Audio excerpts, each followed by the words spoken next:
I think it's 72. I think it says 71 or 72. Buick. Or actually, Oldsmobile, isn't it? Yeah, Oldsmobile station wagon. This guy just bought this thing, and pretty nice car, but the last mechanic, I guess he dropped it by. Not too familiar with older stuff, so needs a carb adjusted, some brakes stuff looked at. Says the front end needs to be looked at, checking some ball joints and stuff. Seems like it needs a few things, but it's a pretty solid car. Hopefully she won't need too much.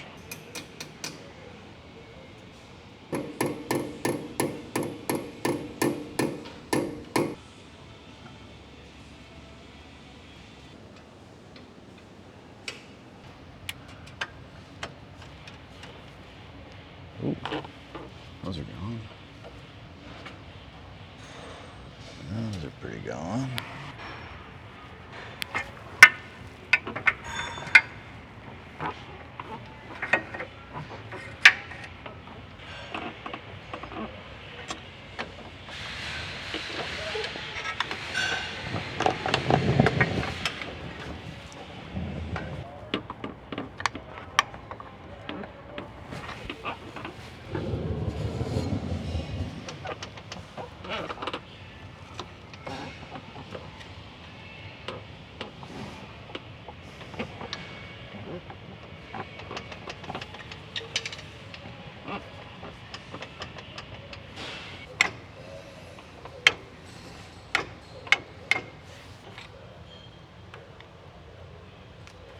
So far, need some tie rod ends, some ball joints in the front, and the back looking like it needs some bushings for his control arms. Not a whole lot of movement, but they're all cracked and real dry rotted. This guy wants to drive this thing. It's gonna be a matter of time before he blows those out. And then he can use some shocks, because this thing feels like a boat. Oh, all the air mixer screws were all the way out. Idle was not even, idle screw wasn't even in it. Go.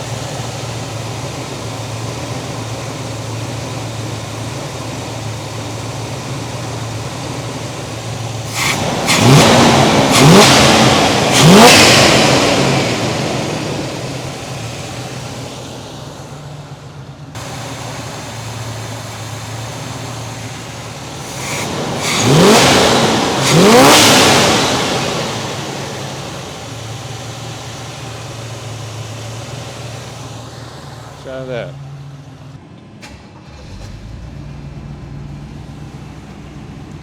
A whole lot better.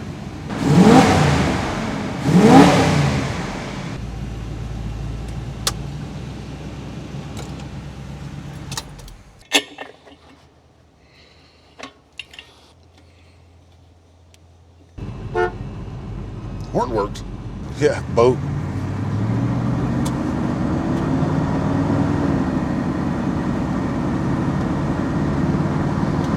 The Quadra Bog.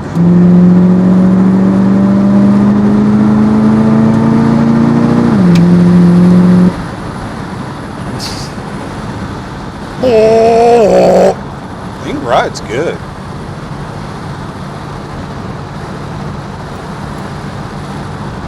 Steering's nice and tight.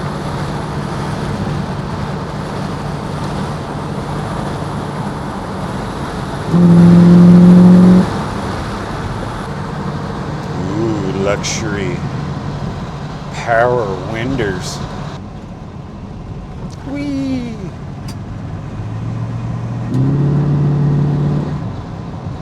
Just that kick down.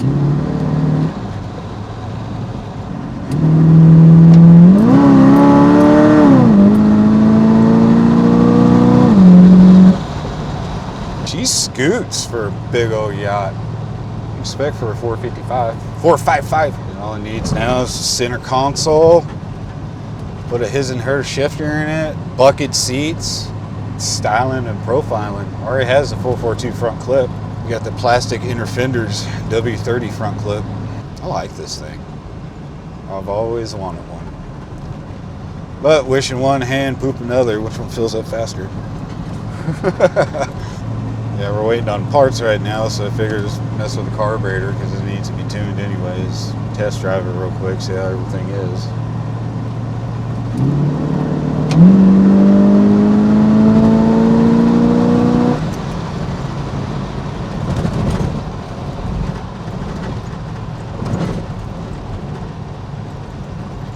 shocks are definitely tired. Just a dart here and there. Nothing too horribly bad.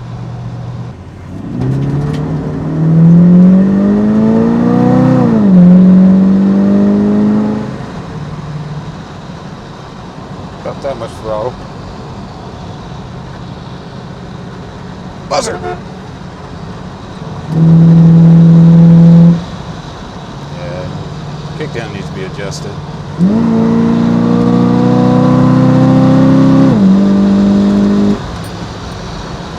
Damn, this thing does drive good. It floats. I've always been a fan of station wagons. Alright, bucket list, buy me a Vista Cruiser. Please watch more of our videos so we can afford cool stuff like this. It's not ours, but we would love to have one.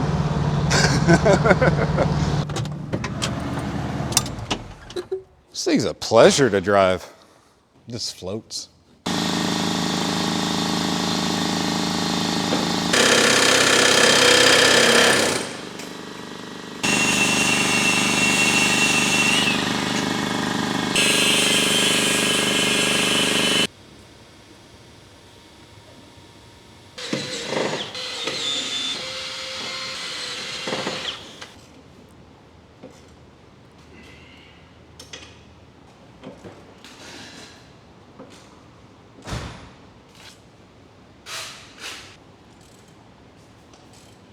And that's how you put a ball joint in. All right, here you go. Here's the old ball joint stuff. It's a little clapped out, worn out. It's just old. It's been replaced before, but it's been replaced with like the older style. Sometimes you can get to the nuts on the bottom, or you can try to get them loose from up top, but the heads were just so stripped. I just had to cut them out and use my air hammer to pop everything out of it. With this one here, it's the upgraded version, so you have a little bit bigger bolts that go into it. You go from a 7/16 head to a 1/2 inch head, and so you have to drill the holes out just a little bit bigger. Just take your time with the holes, just drill them through, make sure they're all nice and clean. Just check them by finger with the bolt, make sure everything goes through the way it should. This side's done, it's just rinse and repeat on the other side. Tie rod ends we need to put in.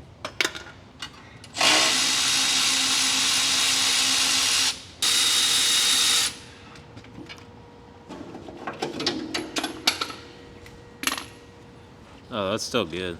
Sure is. Sure is still good. That's why the thing feels like a boat.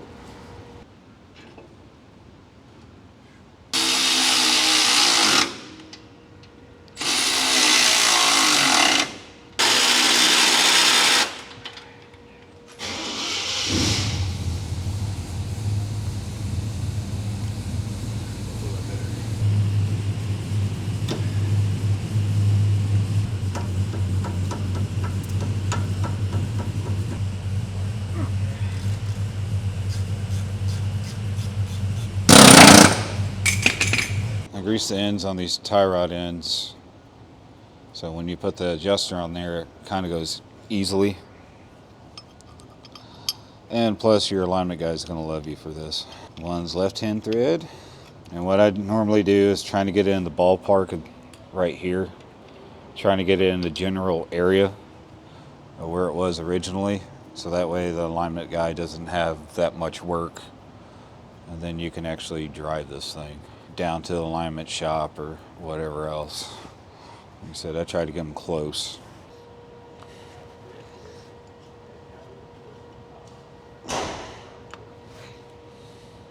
You get a screwdriver in there and push them out or suck them in. It's usually a screwdriver or like a little spoon they have, and they just move it little by little.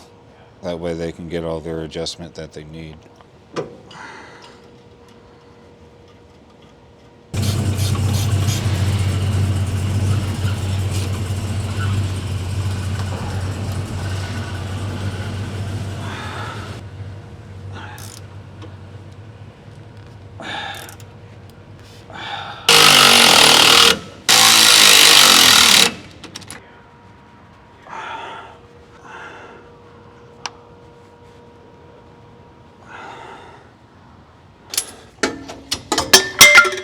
Voila.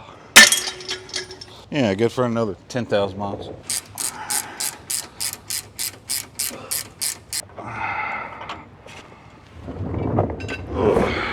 You can tell someone started on it and then gave up. Because it's crushed all over the place. Putting channel locks or something on there to get this loose. And it was double nutted, and someone put the force of a neutron star on the damn thing. So right now I'm putting trailing arms on here for the rear end. The old ones are all busted, the bushings are all messed up in it. So right now I'm fighting with the upper one. I already got the lower one in. Took the shock off so I can get my drop I needed. As you see, the jack right here. It's a whole lot easier to do it up on the 2-post lift, but ours is blocked off right now. We have another project on it. I can do it on the ground, no biggie. You just have to be careful with that spring because you don't want it to pop out of its pocket and punch you in the face and you lose some teeth. Having trouble with the upper one, which they're always a pain in the butt. The nut side of it's covered with this undercoating, so I have to fight with that. So it's kind of hard. I almost need like 4 hands to hold everything in place and get it out.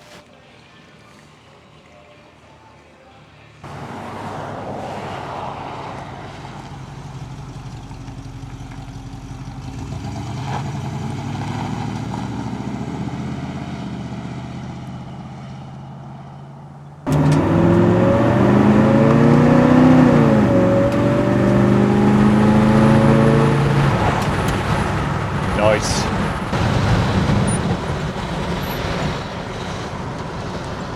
Hear all the wind noise. Yeah, I'm a little close.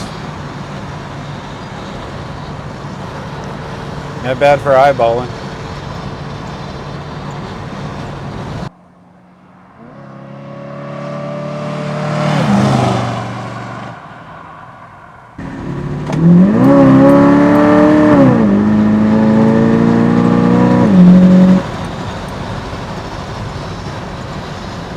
Did I say that carburetor's tuned? Look how boaty this thing is. It does ride a whole lot smoother. Before I was like, all new upper ball joints, all new inner and outer tie rods, all new trailing arms, all new shocks all the way around, carburetor tune. This thing is pretty much ready to go to the car show. This guy's going to the car show this weekend. And he's like, is there any way you can knock that out real quick? I'm like, well, parts, we don't know, but we can try our best. And I was about to start on another project, and as soon as I started on it, FedEx showed up with the trailing arms, and I was like, well, I already did everything else, let me get these trailing arms done. So whipped those out real quick, and we set up an appointment to get alignment in the morning, so we get everything all set, but kind of close on alignment. It doesn't dart anywhere like it used to. Great oil pressure, temp's all good, AC's blowing cold. Yeah. Watch your jet. Oh.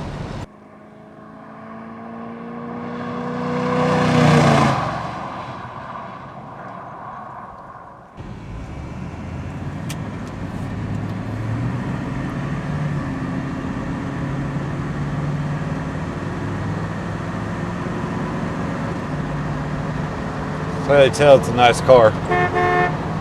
Horn works. Yeah. So I'm a little off. Yeah, speed was off by like 3 now. Ain't bad.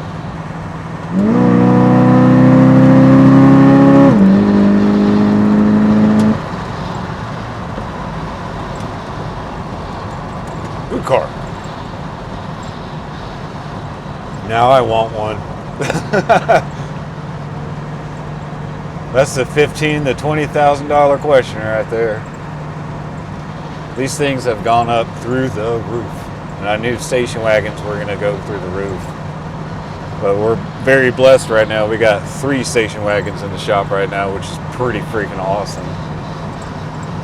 I used to have a 76 Dodge Aspen station wagon, a little slant slicks thing in it. Bought it up in Oklahoma. Drove it all the way home, and I was the second owner. I was like so proud of it. And then one day I'm coming back from Canyon Lake, and Big old stud muffin deer comes out of a culvert right into my door, through my windshield, took my door out. And I only had the car like a week, and my stomach was in knots. That was like one of my dream cars. Like, I want a station wagon, original paint. This thing was cherry. It only had like 78,000 miles on it, and that happened. And then after that, the motor blew up in it. It was just a whole sob story, and I ended up having to get rid of it. It sucked. But I was planning on doing a Hemi swap in it, but this mechanic dilemma, never had time to do it. But just driving these station wagons brings a lot of memories.